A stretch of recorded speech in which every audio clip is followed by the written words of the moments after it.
নমস্কার বন্ধুরা, welcome to promotes আর্থ। আজকে নিয়ে চলে এলাম কিভাবে নরম তুলতুলে পুলি পিঠে বানাবেন। এই সেদ্ধ পুলি বানানোর জন্য কি প্রসেসে বানালে একদম তুলতুল করবে সেই দিন তো বটেই, পরের দিন আপনি যদি ফ্রিজে না রেখে খান আপনার মনেই হবে না যে আপনি বাসি খাচ্ছেন। কিভাবে এই প্রসেসটা করবেন সেই নিয়েই আজকের আমার ভিডিও। আমি এই প্রসেসটা আমার এক কলিগের থেকে শিখেছি।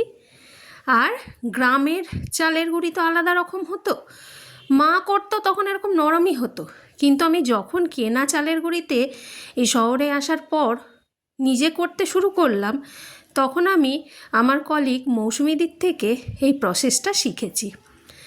চালের গুঁড়িকে খুব ভালোভাবে কড়ায় নেড়ে নিতে হবে, খুব সুন্দর করে কড়ায় নেড়ে নেবেন। চালের গুঁড়ি যাতে গরম হয়ে যায়, একদম পুড়ে না যায় সেটা খেয়াল রাখতে হবে। লো টু মিডিয়াম ফ্লেমে চালের গুঁড়িটাকে পুরোপুরি নেড়ে নিতে হবে। তারপর এই চালের গুঁড়ির মধ্যে একটু লবণ মেশাবেন আর গরম জল করবেন লবণ সহযোগে।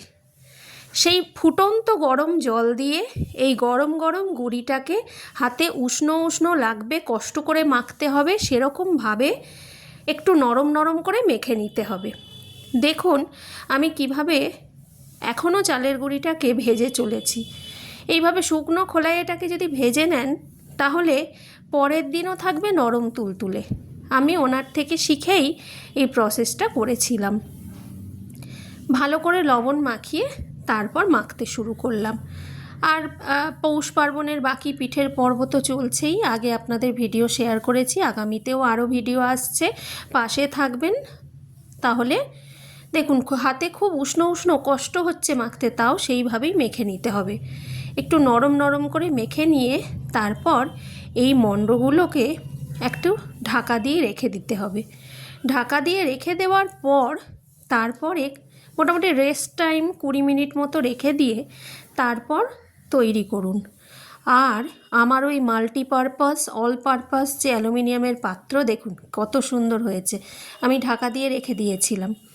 ওই অ্যালুমিনিয়ামের পাত্রে যেমনভাবে মোমো বানিয়েছিলাম, ওই ঝাঁঝরির মধ্যে, স্টিলের ঝাঁঝরির মধ্যে আমি একটু সাদা তেল মাখিয়ে পিঠেগুলো সাজিয়ে তার আগে জল গরম করতেই দিয়ে দিয়েছিলাম। ফুটন্ত গরম জলের ওপর এটা বসিয়ে রাখলাম সুন্দর করে।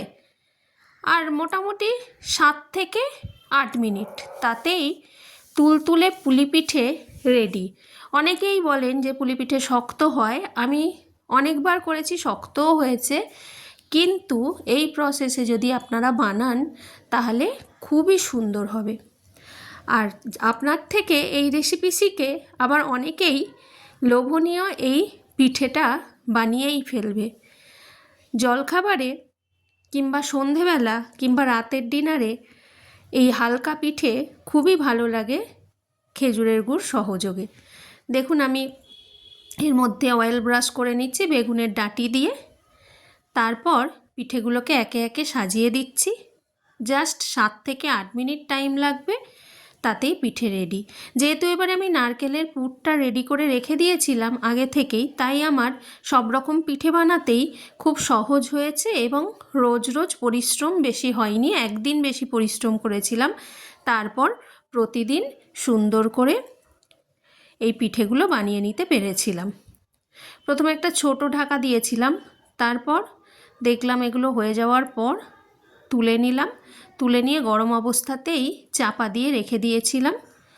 আর তারপর আবার আরও 2-1 বার চাপাতে হয়েছিল। এই এক খোলা নামালাম, এরপর আরও কিছু বার আমি এই প্রসেস রিপিট করলাম। তারপর হলো এবং নিজেরা খেলাম, সবাইকে দিলাম। দেখুন কত নরম হয়েছে, পরের দিনও এই রকম নরম তুলতুলে থাকবে। অবাক করার মতো এই রেসিপি। সত্যি আমি আপনাদের সাথে এই রেসিপি শেয়ার করতে পেরে খুবই আনন্দিত। সবাই ভালো থাকুন, সুস্থ থাকুন। আর যাদের এখনও আমার চ্যানেল সাবস্ক্রাইব করা হয়নি, প্লিজ সাবস্ক্রাইব প্রমোটস আর্থ। আগে আমি কিছু পিঠের রেসিপি দিয়েছি, সেগুলো একটু দেখে নেবেন, ডেসক্রিপশান বক্সে দিয়ে দেবো লিঙ্কগুলো। কিভাবে সরু চাকলি খসখস করে রুটির মতো তুলে নিতে পারবেন, কিভাবে পাটিসাপটা অনবদ্যভাবে তৈরি করতে পারবেন, নারকেলের ছাইয়ের রেসিপি দিয়েছি, কিভাবে ক্ষীর সহযোগে পাটিসাপটা পরিবেশন করবেন। পাটিসাপটা পরিবেশনের জন্য আলাদা ক্ষীরের রেসিপিও আসছে। আগামীতে আরও অনেকগুলো রেসিপি নিয়ে আসছি, যাতে করে এই বছর পৌষ পার্বণ মিটে গেলেও এখনও আমরা এই সপ্তাহটা প্রত্যেকের বাড়িতেই পিঠেপুলি হচ্ছে, এবং নেক্সট ইয়ারের জন্য শিখে রেখে নেক্সট ইয়ার আবার বানাতে হবে। তাই তো, ভালো থাকবেন সবাই, নমস্কার।